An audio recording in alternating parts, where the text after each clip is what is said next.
Hey YouTubers, this is Brett the Faithless Warrior. I want to discuss something that has nothing to do with my normal show. Normally I have a podcast in regard to something completely different, but today I came across a kind of a posting on the internet from a person named Deborah Chandler, married to a Walter Chandler from Dayton, Ohio, and basically she's a white woman married to a black man. And so basically what had happened was she posted some things about what her life was like making adjustments, and their life is like making adjustments to the things they had to do different with her being white and everything, married to a black man. So this is kind of interesting. I'm going to address each thing she said one by one, and I'd love to hear your comments on this. Anyway, the first thing she says, I'm going to summarize each one, is that whenever they're driving anywhere, she automatically gets in the driver's seat and he rides beside her. They just assume that when they leave this area, it doesn't really say exactly why, but whenever they're going through some of the smaller towns in Ohio, they just assume that she needs to be driving because they didn't really explain why. Now, I don't know if they've had experience with him being profiled or pulled over, but he's a 6'5" black man, and well, here's the thing. You need to keep this in mind if you're a black person.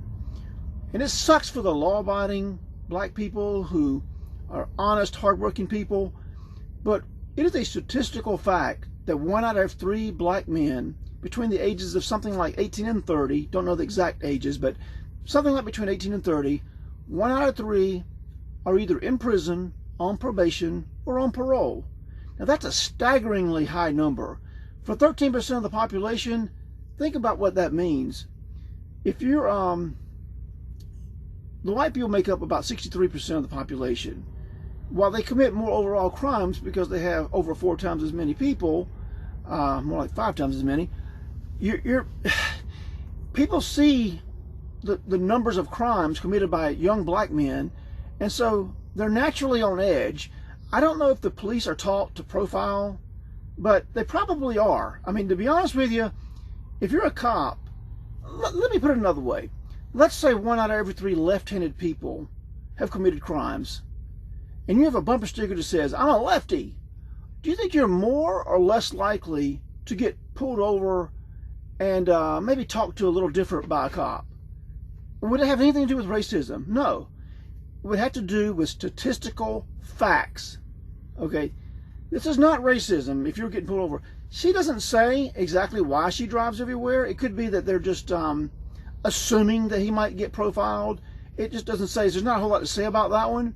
But I think it's interesting that she doesn't say. She didn't say that he's ever been a victim of any police injustice or anything like that. But I do know this. There are tons of black people who have never had any problem with the police because they're following the law. If they get pulled over, they hand them their license. They're polite. They don't have any problem if you do that. But the people who get shot by the police are doing just the opposite of that. It's really not that hard to figure out. If you're following what the cop says, you're not going to have any problem. Now, whether or not she's been a victim of any of this or he's been a victim of any of this, she doesn't say. All right, so I'm going to go to the next one. She says that she has to handle store clerks, anything that has to do with paperwork, administrative stuff, because people deal with her easier. Now, I don't know what the story is behind that. I don't know if she's dealing with actual racists and I don't believe she is, but I think, here's the thing. When you're looking for racism, you're going to find it. Let's say he goes into a store to return something. The store says, "Well, why are you returning this?" Well, they ask that to everybody. But if you're hell-bent on finding racism, you're going to look at it like, they're asking me that question because I'm a black man and I probably stole it. I'm obviously up to something, because I'm a black man. See, that's actually not what's going on. Stores have policies in place.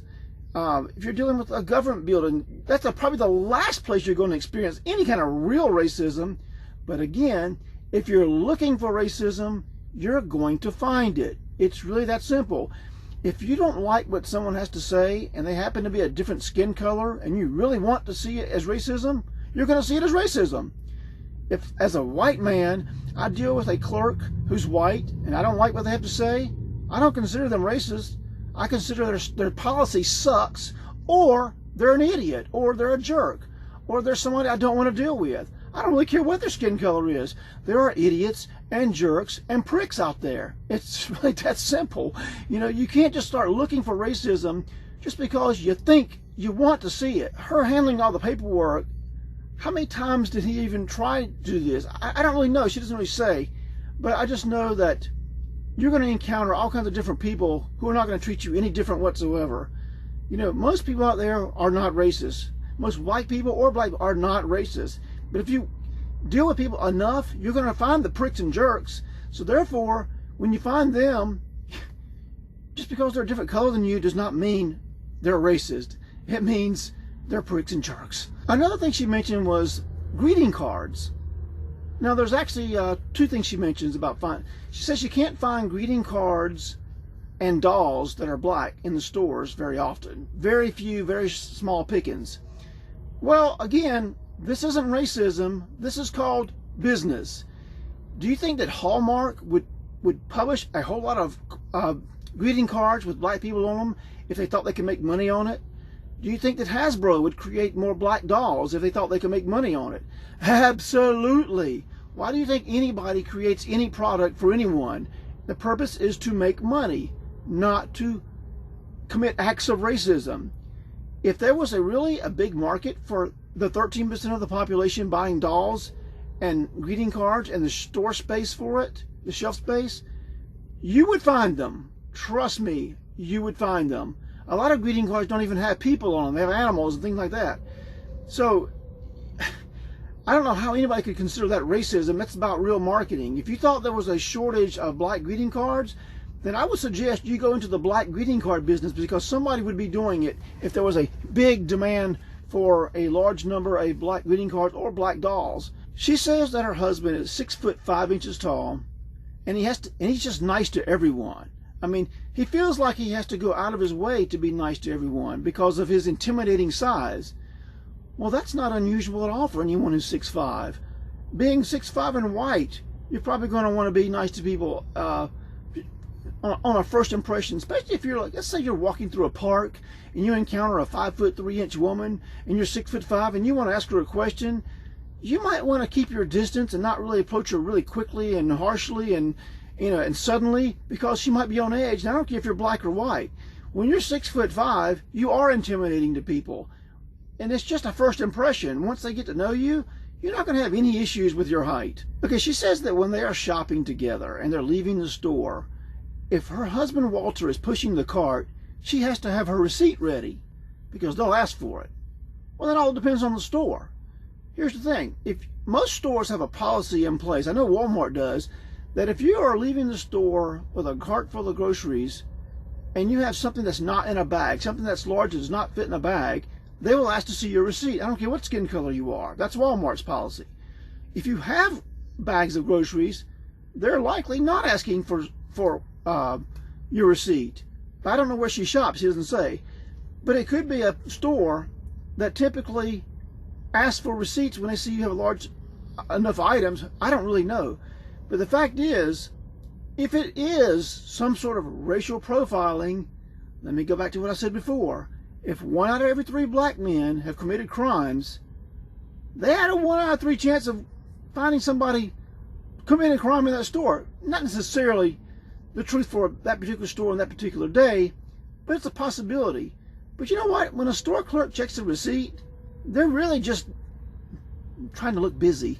Because you really think they're itemizing through your receipt, going through all your bags to see if everything matches up? No, they're not. They're probably just trying to look busy, and they see somebody with a bunch of stuff, they're checking the receipt. I don't think it has anything to do whatsoever with racism.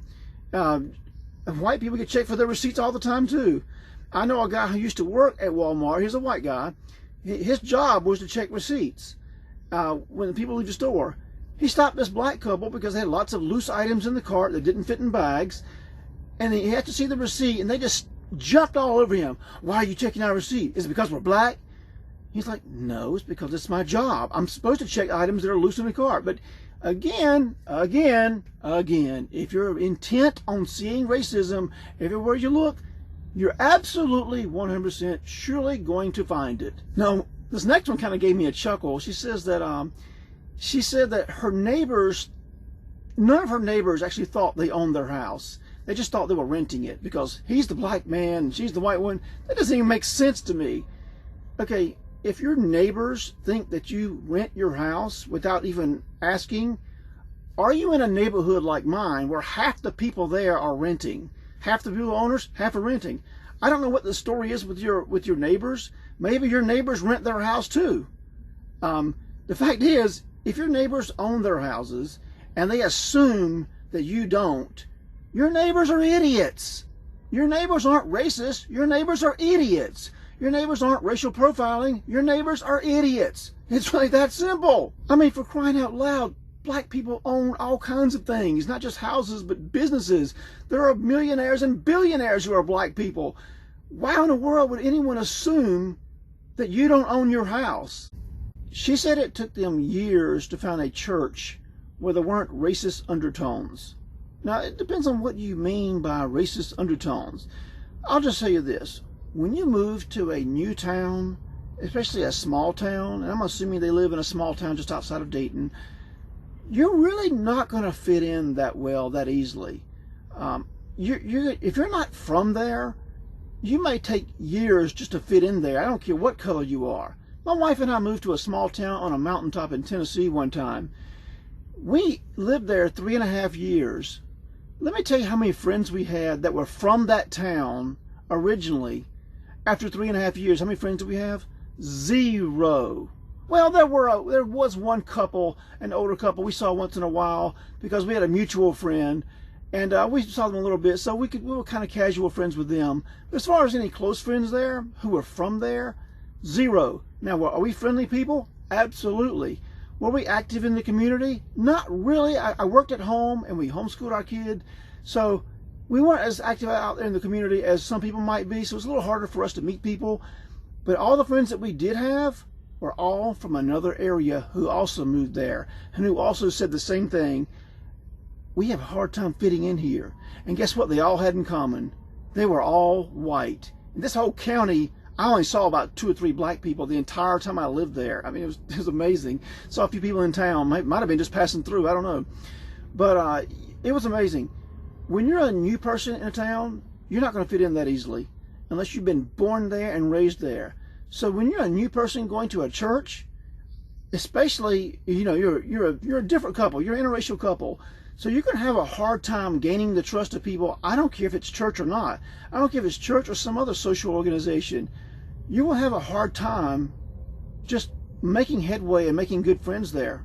That happens in small towns all over the country. It doesn't have anything to do with your race or your skin color. It just has to do with people in general are suspicious about people who move to their area, and they don't really quite understand why. They think you're a future episode of Dateline. But anyway, that's just the way it is. It's not racism because people don't really invite you to their home for Sunday dinners after church. It has to do with just building trust. It takes a while. And if you are in a big city, it's a lot easier. But then again, the big city has its own negatives. They have a child. They say the same people who compliment them on how cute their child is are the same people who would walk across the street the other way if Walter was by himself. Again, you're a 6'5" black man who represents a race where 1 out of 3 people are in prison on parole or on probation. This is not your fault, Walter. It is not your fault that so many people who represent your race have done these things. And I'm not even going to get into the drug crimes because I don't really believe in that crap anyway. But anyway, a lot of people don't even belong in prison, but still, people are naturally suspicious. If people are walking the other way because you are a black man, you perceive it, you know, you can't really change what people have seen on the news and have experienced, you know, in their lives. There's nothing you can do to change that. You know, I'm sorry it happens to you. I think it sucks, but you're blaming the wrong people. You need to blame your own people for committing all these crimes. Don't blame the white people for being suspicious about it. She says she avoids all places with Confederate flags, and if you think I'm going to touch that one, you're wrong. She says if we go to any restaurant like Bob Evans where there's lots of seniors, they're met with stares. Well, this is really easy to figure out. People of that generation who are older are not used to seeing black and white people together. It's like seeing somebody with a giant mole on their face. Sometimes you look because you can't not look. It has nothing to do with them disliking you or thinking that you are a bad person. It has to do with people are looking at something they're different. A black man and a white man together now is like nothing to the young generation, but to the older generations who are brought up with these racist attitudes, and I don't mean hardcore racist like I hate you, I want to kill you, but just different. We just think we should be separate. There's still a lot of people in the backs of their minds who had it ingrained in them since they were children that there's something different about the two races. Well, it's kind of hard to change people. When these old people die out, you're going to see this disappear. Pretty much disappear anyway. But just because people are looking at you, it's no different than looking at you because you're 6'5". And that might be why they're looking at you, Walter. I don't really know. I've had people, I went to the Philippines once, many years ago. I was only not quite 6'2". All right? People stared at me everywhere I went. Because one, not because I was white or because I was tall, but because I was white and tall. I mean, I stood out in the crowd. I was taller than everybody there practically. I couldn't even find a pair of shoes that fit me. I was going to buy a pair of shoes. Couldn't find any that were size 11. So people stare at what's different. And I, being a white person in this southern part of the Philippines who was 6 foot, almost 6'2", I stood out. I don't think not one person disliked me because of that or thought anything different about me. That's just the way they're just seeing something different. That's all it is. She said that when Walter takes their child to a playground, that she has to stay by the child's side because if she lets the child go and play and she's separate and Walter is just sitting there by himself, he gets the stares like, what is the big black man doing here? Well, guess what? That happens to white men too. Anybody who's sitting around watching a bunch of kids at a playground and he's by, it's usually, let me back up, it's usually the mom who takes children to a playground, usually probably 70, 80, 90% of the time. But when a man does it and the child is away, he could come across like a little perverted creep sitting there on the bench watching children. It's not that he is, and I don't think anybody really thinks he is, but they think he might be. It's possible. Why is this man, especially if let's say the playground has mostly white kids and there's a big black man sitting there, they might not even notice there's one kid who's kind of half and half. They might not even see that because there's so many kids there. So it might come across a little bit creepy. But I guarantee you no one ever walks up to him and says, hey, sir, what are you doing here? Do you have a child? Do you have proof? Do you have the birth certificate? I don't think anybody's actually doing that. They're just looking. You know, you show me a white man sitting there watching a bunch of kids, I guarantee you they're going to get some of the same lookers wondering, what's he doing here? Is he going to pull out his camera? So that's pretty much it. The most important take I can just point out here is it's not Walter's fault that so many young black men have committed so many crimes, violent crimes. I think it sucks for him because he seems like a great guy. You know, he seems like a model citizen, somebody I would love to have as a friend or neighbor. But you can't just look for racism everywhere something doesn't go your way. I've got a problem with you if you're doing that, and I got a problem with any white people who see it that way, because that's not necessarily what's going on. Yes, there's some racism out there, and yes, there's some older people who cannot seem to let go of some of the attitudes of the 60s and 70s. I know someone very close to me who would often come up to me and say something like, hey, I heard the funniest joke today by this black lady. And I stop them and go, why do you need to point out that it was a black lady? Why do you need to even say that? Why can't you just say, I heard the funniest joke from a lady? And I think the reasoning is that they don't even know the reasoning. I don't think the person who says this even knows why. They just feel the need to distinguish black people from white people, even though I know this woman does not hate or dislike or have any animosity toward black people. She just felt the need to distinguish that the joke came from a black lady. I don't understand it, but I don't talk that way. I don't think most people talk that way. Most people would just say, I heard the funniest joke today from this lady, let me tell you. That's all I got to say. I'm not trying to be offensive to anyone, black or white, but sometimes somebody just needs to tell the truth. My regular show is all about exposing the Bible for not being the Word of God. The Faithless Warrior podcast is probably going to go all on YouTube. All of my podcasts are here on YouTube for now. Check it out. If you actually believe the Bible, you need to check out my show. You can call it up. I can put you on the air, or you can email me. But that's my main shtick. So, Have a good one.